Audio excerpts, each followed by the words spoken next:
अब हाँ, हास्य रस एक बच गया, हास्य रस। तो हास्य रस को पढ़ोगे तो जब कविता देख करके ही हंसी आ जाए, पढ़ करके हंसी आ जाए, तो विकृत वेशभूषा, विकृत वेशभूषा, ये हंसी आ जाती है।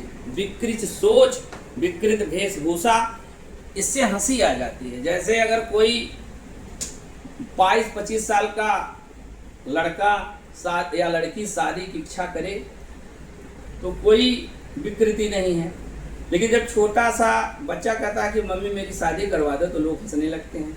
या कोई 80 साल का बूढ़ा कहे कि मेरा, यानी जब कोई विशेष विकृति, मतलब चाहे रंग रूप में, चाहे उसकी सोच में, चाहे चाल ढाल में, जब ऐसी विकृति हो जिससे देख करके हंसी आए। जैसे शंकर के बराती है, कहु लूला कहु लंगड़ा कहु भचकत आए, उनकी बराती है, वो सब हास्य रस है। तो हास्य रस में सबसे पहला उदाहरण है बिंध के बासी उदासी तपो व्रतधारी महाबिनु नारी दुखारे। तो यहाँ बहुत लोग समझ ही नहीं पाते हैं। कहता कि बिंध पर्वत के साधु सन्यासी नारियों के विरह में दुखी हैं। ये अपने आप में विकृति है। जो साधु सन्यासी होता वो नारियों के विरह में दुखी नहीं होगा।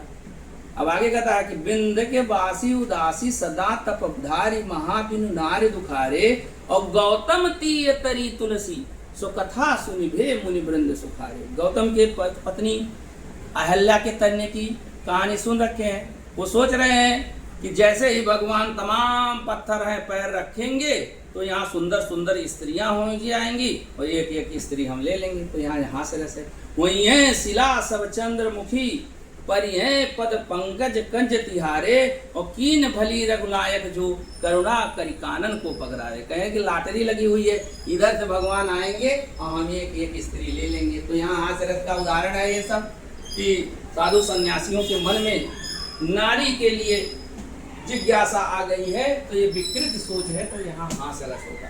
तंबूरा ले मंच पर बैठे प्रेम प्रताप, और साज मिले 15 मिनट घंटा भर आलाप, घंटा भर आलाप राग में मारा गोता, धीरे धीरे खिसक चुके थे सारे सोता। कहते हैं कि प्रेम प्रताप तंबूरा ले बैठ गए, तंबूरा ले मंच पे बैठे प्रेम प्रताप, और साज मिले 15 मिनट। अब आप जैसे कोई गाना शुरू करता है तो ऐसे कहते तब गाने लगता है, अभी नहीं ऐसे करेगा तो समझ लो सब जान जाएंगे कि कितना अच्छा गायक है, और सब चले गए। कह रहे तंबूरा ले मंच पर बैठे प्रेम प्रताप, और साज मिले 15 मिनट घंटा भर आलाप, और घंटा भर आलाप राग में मारा गोता। जैसे लगी आए धीरे धीरे खिसक चुके थे सारे सोता वहां से चले गए। इस प्रकार हास्य रस भी हो गया। शांत रस को मैंने पहले ही बताया दिया था कि निर्वेद भाव है। मन रे तन कागज का पुतला, लागे बूंद बिनस जाए छिन में, गर्व करे कि इतना। जब हम लोग सारे कर्म से कर लेते हैं, वीर रस में चले जाते हैं, श्रृंगार रस में चले जाते हैं, और सारा कुछ कर लेते हैं, कर्म तो शांत हो जाते हैं। वो शांत रस नहीं है। सही समय पे शांत आना चाहिए। कहता है कि हे मन, ये तन कागज के पुतले के समान है। विपत्ति की थोड़ी बहुत बूंद पड़ जाने से आदमी विचलित हो जा रहा है, इस नाते घमंड नहीं करना चाहिए। तो निर्वेद भाव जब जागृत हो गया है तो शांत रस है। फिर वात्सल्य रस है। दमके दतिया दुत दामिन जो, किलके कली बाल विनोद करे। भगवान राम जब बाल रूप में हैं तो कहते दमके दतिया दुत दामिन, 2 दांत ऐसे चमक रहे हैं जैसे बिजली चमक रही हो। तो यहाँ भी बालक के सुंदरता का वर्णन है। ठुमुक चलत रामचंद्र बाजत पैजनिया, और धाय माए गोदलेत दशरथ की रनिया। इसमें भी वात्सल्य रस है। ठुमुक करके भगवान रामचंद्र चल रहे हैं, और उनकी जो माताएं हैं दौड़ दौड़ के उनको ले रही हैं। यशोदा हरि पालने झुलावें, हल रामे डुल रामे, यशोदा हरि पालने झुलावें। तो यहाँ पुत्र और माता के प्रेम का वर्णन है। इस नाते यहाँ पर होगा कौन सा रस होगा? इसमें यहाँ पर वात्सल्य रस होगा। और अंतिम रस भक्ति रस है, और जीवन का अंतिम रस भक्ति ही है। कहता है कि राम राम राम राम, राम राम कहिए, जय विधि राखे राम, बता ही भी दे रही है।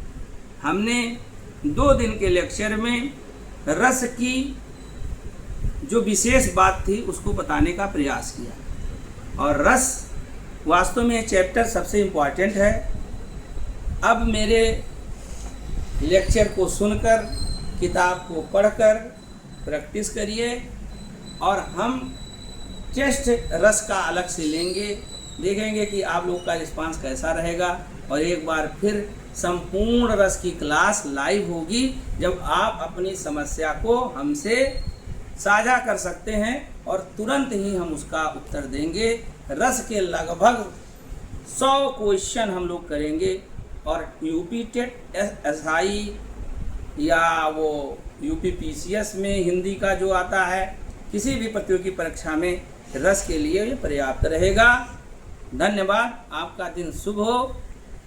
इस समय फिर मेरे पास कोई साधन नहीं है, मेरी बिटिया रिकॉर्ड कर रही है, उसको भी बहुत बहुत धन्यवाद कि उसने इतना टाइम मेरे लिए खर्च किया।